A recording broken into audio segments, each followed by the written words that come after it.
കാളിദാസിന്റെയും തരണിയുടെയും വിവാഹം ഗുരുവായൂർ അമ്പലനടയിൽ വെച്ച് നടന്നത്. പക്ഷെ കാര്യങ്ങൾ നല്ല സുഗമമായിട്ടല്ല മാറിയത് എന്നുള്ളതാണ് ഇന്ന് ലഭിക്കുന്ന പ്രധാനപ്പെട്ട റിപ്പോർട്ടുകളിൽ നിന്നും മനസ്സിലാകുന്നത്.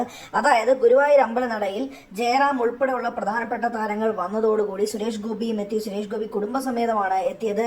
അങ്ങനെ ആളുകളുടെ തിക്കും തിരക്കുമായി ഈ വിവാഹം കാണാൻ വേണ്ടി ഒരുപാട് മാധ്യമപ്രവർത്തകർ വരികയും ചെയ്തു. അത് ഷൂട്ട് ചെയ്യാൻ വേണ്ടി മറ്റ് ചില ഓൺലൈൻ മീഡിയകളും വന്നു.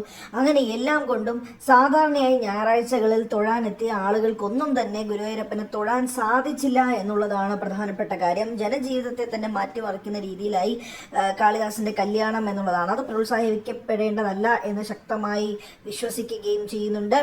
അങ്ങനെ ആളുകൾ പല സംസ്ഥാനങ്ങളിൽ നിന്നും വന്നവരാണ്, പല സ്ഥലങ്ങളിൽ നിന്നും ഇന്നൊരു ദിവസം പ്രത്യേകമായി എടുത്തുകൊണ്ട് തൊഴാൻ വേണ്ടി വന്നവരായിരിക്കും. പക്ഷേ ഈ തിരക്ക് കാരണം അവർക്കൊന്നും ദർശനം നടത്താൻ സാധിച്ചില്ല എന്നുള്ളതാണ് ഇപ്പോൾ ലഭിക്കുന്ന ഏറ്റവും പ്രധാനപ്പെട്ട റിപ്പോർട്ട്. അങ്ങനെയായി മാറി കാര്യങ്ങൾ കഴിഞ്ഞ ദിവസം നടന്നത്. കാരണം ആ വിവാഹം ഷൂട്ട് ചെയ്യാൻ വേണ്ടി അത്രയധികം ആളുകൾ എത്തിയത് കൊണ്ട് തന്നെ പോലീസിനും ആളുകളെ നിയന്ത്രിക്കേണ്ടി വരുന്നൊരു സാഹചര്യമുണ്ട്. അതുകൊണ്ട് തന്നെ പലർക്കും അമ്പലത്തിനകത്തോട്ട് കയറാൻ സാധിച്ചില്ല, പലർക്കും തൊഴാൻ കഴിഞ്ഞില്ല എന്നുള്ളതാണ് ഇപ്പോൾ കിട്ടുന്ന റിപ്പോർട്ട്. എന്തായാലും ഈ റിപ്പോർട്ട് കാളിദാസിന് മനസ്സിലായിരിക്കുന്നു എന്നുള്ളതാണ്. അതുകൊണ്ടാണ് ശക്തമായ രീതിയിൽ മാപ്പ് പറഞ്ഞുകൊണ്ട് കാളിദാസ് രംഗത്ത് വന്നിരിക്കുന്നത് എന്നുള്ളതാണ്.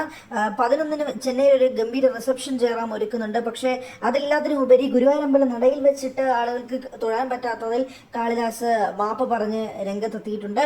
ഈ തിരക്ക് മൂലം ആർക്കെങ്കിലും ബുദ്ധിമുട്ടുണ്ടായിട്ടുണ്ടെങ്കിൽ അവരോട് ക്ഷമ ചോദിക്കുന്നു എന്നുള്ളതാണ് കാളിദാസ് പറയുന്ന ഏറ്റവും പ്രധാനപ്പെട്ട കണക്ക്. സാധാരണയായുള്ള ഞായറാഴ്ചകളിലേക്കാൾ വലിയ തിരക്കുണ്ടായിരുന്നു കഴിഞ്ഞ ദിവസം നടന്ന ചടങ്ങിൽ. അപ്പോൾ അതുകൊണ്ട് തന്നെയാണ് ഇങ്ങനെ സംഭവിച്ചത്. കാളിദാസിന്റെ വാക്കുകൾ ഇങ്ങനെയാണ്: വിവാഹം കാരണം ആദ്യം കുറച്ച് നെർവസ് ആയിരുന്നു. ഗുരുവായൂർ അമ്പലത്തിൽ കയറിയപ്പോൾ ആകെ ഒരു ശാന്തത തോന്നി, സംതൃപ്തിയിലുള്ള ഒരു ഫീല്. എൻ്റെ ജീവിതത്തിൽ പുതിയൊരു യാത്രയാണ്, തരണിക്കൊപ്പമുള്ള പുതിയൊരു ഘട്ടമാണ്. ഏകദേശം 3 വർഷമായി ഞങ്ങൾക്ക് പരസ്പരം അറിയാം. ഈ പുതിയ ഘട്ടത്തിലേക്ക് കടക്കുമ്പോൾ എല്ലാവരും വന്ന് അനുഗ്രഹിച്ചതിൽ നന്ദി. ഇത്രയും തിരക്ക് കാരണം ഗുരുവായൂർ അമ്പലത്തിൽ ആർക്കെങ്കിലും ബുദ്ധിമുട്ടുണ്ടായിട്ടുണ്ടെങ്കിൽ ഹൃദയം കൊണ്ട് ക്ഷമ ചോദിക്കുന്നു, അനുഗ്രഹങ്ങൾക്ക് നന്ദി എന്നുള്ളതാണ് കാളിദാസ് പറഞ്ഞത്.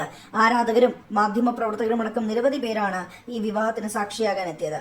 32 വർഷം തന്റെ വിവാഹ ദിവസത്തിന് വന്നതുപോലെ നിരവധി പേർ കാളിദാസിന്റെയും തരണിയുടെയും വിവാഹത്തിനെത്തിയെന്ന് ജയറാം പ്രതികരിക്കുകയും ചെയ്തു. വന്നവരോടെല്ലാം നന്ദിയും ജയറാം പറയുകയും ചെയ്തു.